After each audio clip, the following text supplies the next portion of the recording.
Chapter 10D.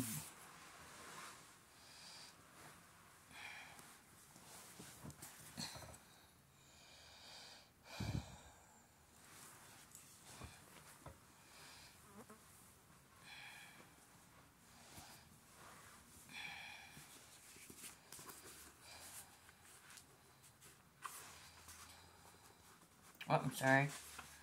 Chapter... Did I finish that?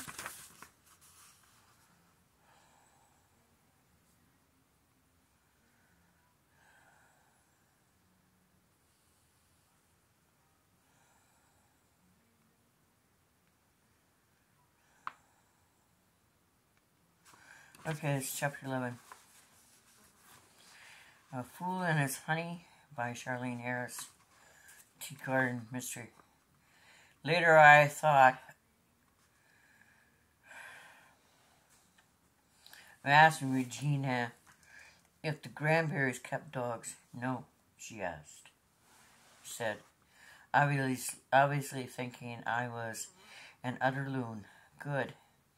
And the idea of escape would be complicated by dogs. Once we heard Hayden crying upstairs, and both of us twitched as if we were going to rise and tend to him. In my case, that meant my arm moved. I knew that sooner or later I was going to have to get up and go to the bathroom, and I dreaded it. When I had any dread to spare, Margaret and Luke didn't put in an appearance. Probably didn't wrap up their new baby. Probably totally wrapped up in their new baby, I thought bitterly, though I wanted them both to die in agony.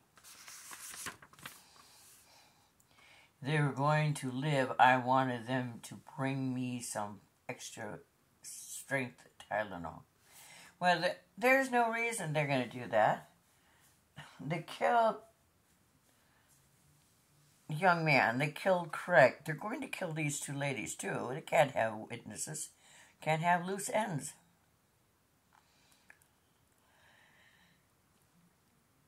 A trip to the little room in front of me of the stairs was about as much fun as I thought it'd be. At least I emptied myself completely in one trip. Since I threw up, I knew I had a concussion.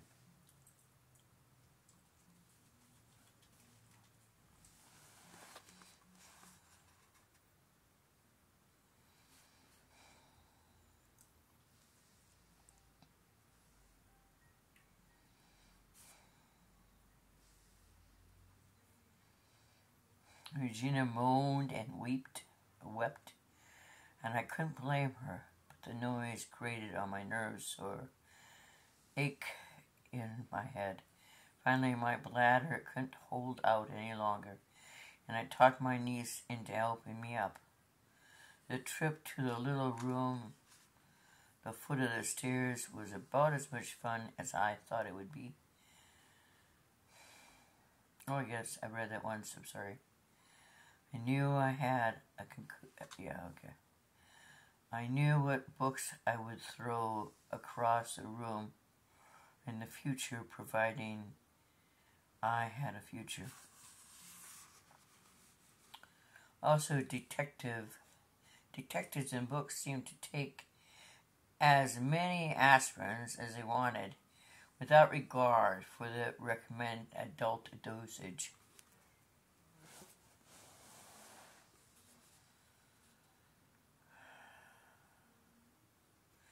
Was I the only person in the world who watched the clock so I wouldn't take my pill too close together? Though at the moment I would take anything anyone handed me. Please knock me out. Still haven't figured out who is putting drugs into people and why their handyman was given one of the drugs and why their friend's wife was given one.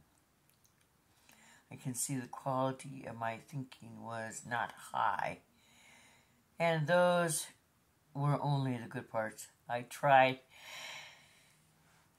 to consider myself with escaping. I tried to pretend I was well and resourceful and determined. The truth was I was sick in body, heart, and despair. There was an outside door to the basement, kind of only seen in movies before or now, perhaps flat to the ground, bared on the outside, no windows. Regina assured me she tried the door many times, and it was, of course, always barred. There was nothing like a saw in the basement, and the grandparents had removed the tools. What they left was extra stores of canned goods, luggage, a pile of odds and ends, lumber. One of them would have to bring us food eventually, and after some hours, Luke did. Margaret stood above him on the stairs, her gun in her hand. "How is Hayden?" Regina asked, beginning to sob yet again. "Our baby's fine," Luke said, briefly and pointedly. I prayed Regina wouldn't ask them what they were going to do with us. "What are you going to do with me?" she asked.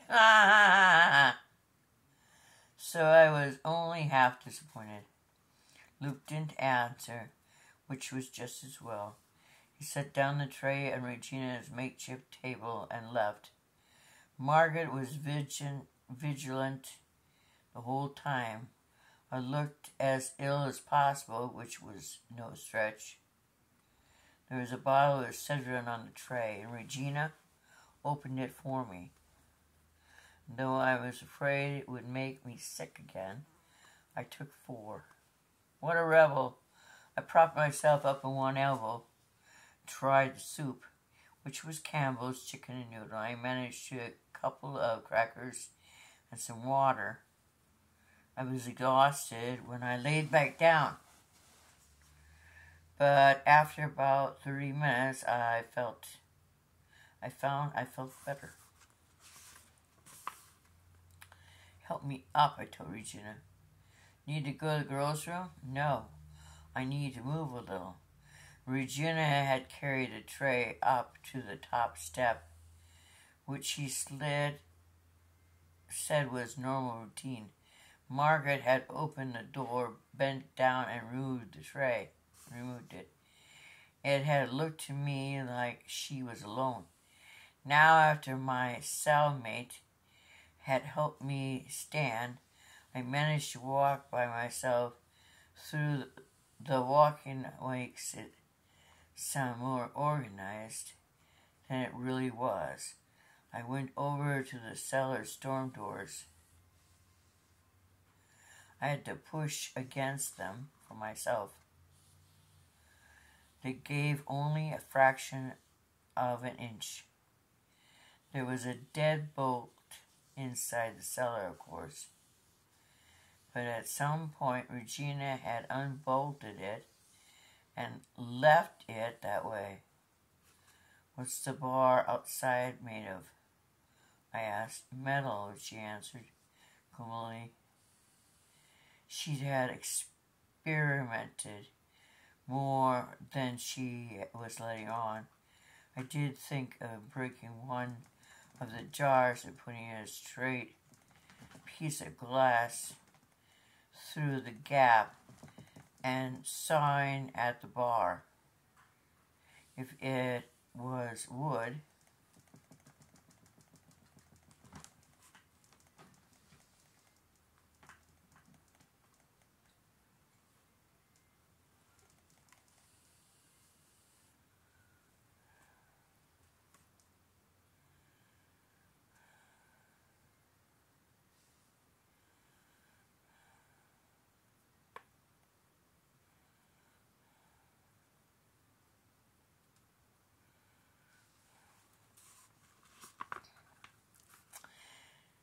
She went her, let's see. I was trying to act like I thought everything would be okay now that I understood. And I guess figured that they were more likely to let me out. They saw me assuming they were going to let me. It couldn't hurt. Her head tensed. Listen, there's someone here.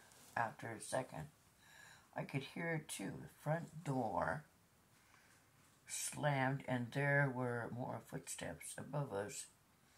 Suddenly, a basement door swung open a crack. If you say one word, I'll kill this baby, Margaret said. Don't scream, don't say anything. After she shut the door, Regina and I stood looking at each other. She wouldn't hurt Hayden, I said.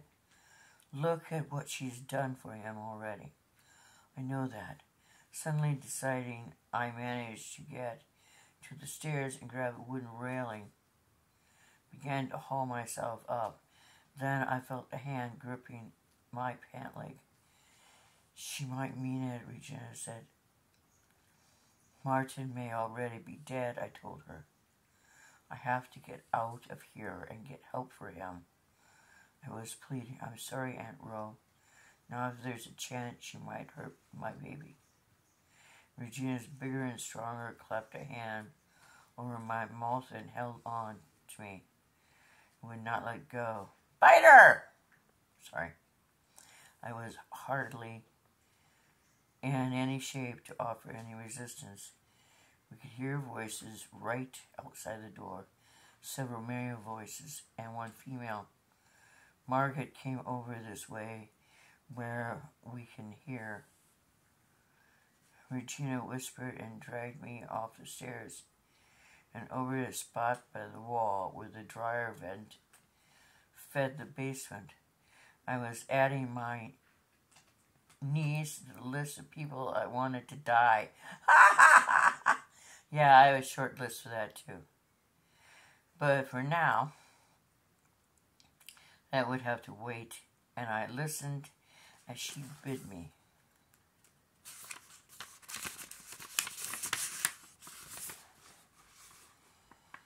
He struck by the road. A male voice was saying his wife has been out looking for him. Is he going to be all right? Margaret asked. I swear there was a genuine concern in her voice. Well, he's lost a lot of blood, the man said doubtfully. We'll just have to wait and see. One dead, two in bad shape. They can't tell us what happened. You didn't hear the shots. Heard what might have been one. Later this afternoon, Luke said. His voice was much fainter. And you had already been down there. Everything was okay? Oh yes, fine, Margaret. But I hate to say this, Martin's first wife and her boyfriend were there, and there was some bad feeling in there. Dennis and Martin never did get along, the male voice said thoughtfully. And I really don't like to say this, Margaret said, but it seems to me that, like Dennis was kind of making eyes at Martin's new wife. We don't know where she is, the voice faded away. It's got to be the cops. If it wasn't for the baby, Regina would let me go. If it wasn't for the baby, I would scream my head off. If it wasn't for the baby, none of this would have happened. No, no. If it wasn't for Regina. No, even that was wrong. If it wasn't for the Granberries. And their desire to have what nature couldn't give them. No, it was all of those things. And it was quiet upstairs. Our rescue had walked out the door. Regina let me go. I sank down on my sleeping bag exhausted. "I'm sorry," Regina said. When she saw my face, I started to tell her I would never forgive her, but I think she already knew that. At least I was certain that Martin had gotten help, though I had no idea what shape he was in. "Tomorrow morning, by surprise," I said, "we take them." I outed my plan, which was based on far too little data. "I thought you were a nice lady," Regina said, awed. "Not anymore," I told her. In the morning, about 8 o'clock, Luke brought our tray down, Margaret covering him as she had the night before. Looked glassy-eyed, and I hoped Hayden had kept them up all night. There was 2 cups of orange juice and 2 toaster strudels. No coffee. Well, good. That would make me meaner, having to go without my coffee. We ate. I took more Excedrin. I felt about like you'd expect hell warmed over, but at least I'd slept fitfully. After we used the bathroom and washed our faces in the sink, Regina carried the tray up the stairs and put it on the small landing right inside the door, as she had the night before. She came down and stood before me. "You're sure you can do this?" she asked me. I could tell by the look at her face that I looked bad. "I'm a lot more worried about you than me," I said, with mistimed bluntness. "Do you want your baby back?" "Yes," she said fiercely.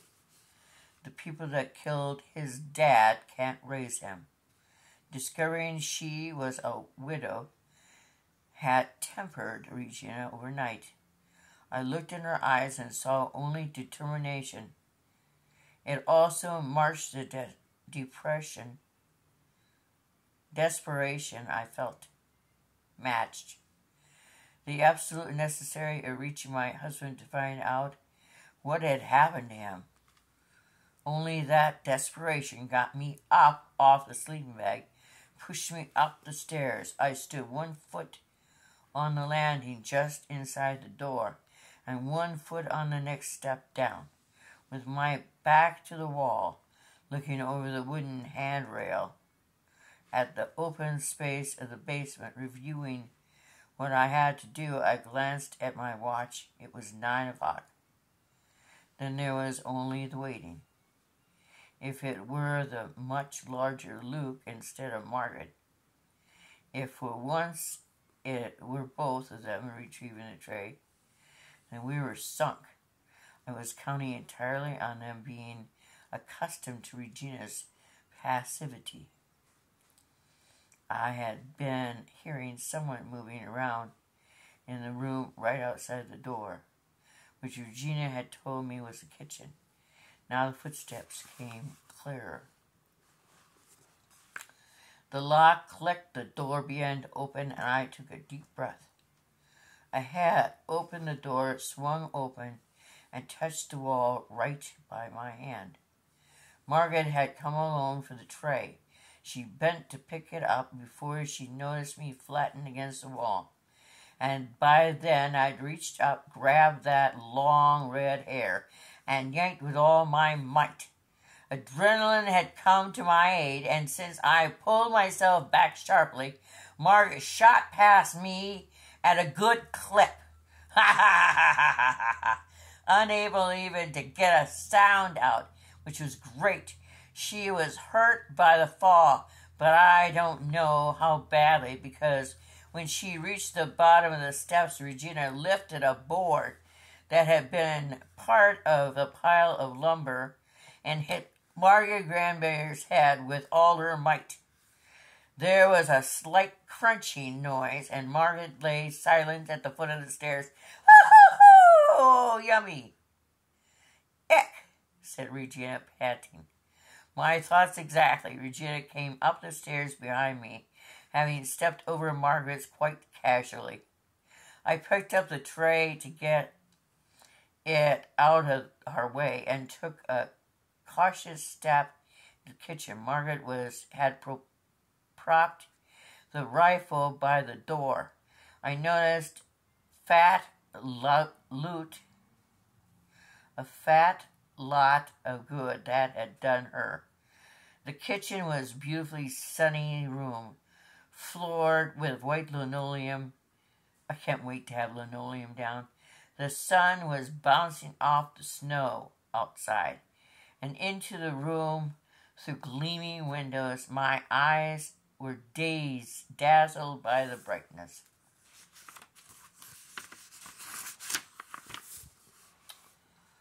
On my right, there was an open door into the den or living room. To my left, a closed door that I thought led to the outside. I'd have been in more of a mood to appreciate Margaret's decorating skills if Luke Granberry hadn't stomped in the back door just then with an armful of wood. His face was almost funny when he saw me, and the fact that I had a tray in my hands, as he expected Margaret to have, seemed to compound his confusion. I threw the tray at him, and the kitchen was clean no longer. He dropped his armful of logs. Orange juice splattered his pants. He stared down at them in bewilderment, and suddenly, as if I'd walked into a wall, I ran out of strength. I sank to my knees, and as hard put to it now to fall on my side. The pain in my head throbbed and pulsed. My legs felt like jello. Luke looked up from his assessment of the strain to say, "Regina, don't do that." His eyes were fixed on the spot behind me, a little to his left. "You killed my husband," Regina said. "You took my baby. Now you go get him and hand him to Aunt Ro." I managed to turn my head enough to see that Regina was holding the rifle. I wondered if she knew how to fire it. Luke didn't move. "You don't understand, Regina. Where's Margaret?" he asked, and I saw the beginning of a panic in his face. "I think I'll just go get Hayden myself," Regina said, and shot Luke. I sat on the floor paralyzed and gasping. When Regina changed, she didn't mess around. She went full circle. In the next second, I was aware that I was alone in the kitchen, and the moaning Luke Granberry, he was curled up in a ball just inside the still open door. Cold air was pouring in, and he was clutching his right shoulder. His coat was stained with blood. I pulled myself up until I stood with my hands on the kitchen table and wondered where the car keys were. Then I spied the telephone and staggered over to it, took it off the wall. I was so sure it would be dead. It was an almost painful shock to find it worked perfectly. Why would they have their own phone dead? That'd be dumb. Margaret had nearly posted emergency numbers on the wall beside the phone. I punched in the sheriff's number. "Come get me," I said to the man who answered. "I've been hurt, and I'm too weak to drive, and I have to get to the hospital." "What's your location, ma'am?" Hadn't the slightest idea. "I'm at the Granberry's farm," I said. "What's that route number?" I remembered. 8. "It's right next to the old Bartell farm," I said. "Oh, all right, south of town. That would be..." "Please hurry. What's the nature of emergency?" "Oh, shit, just come. There are dead people here," I said and hung up. Stupid man. I love her. That would bring them.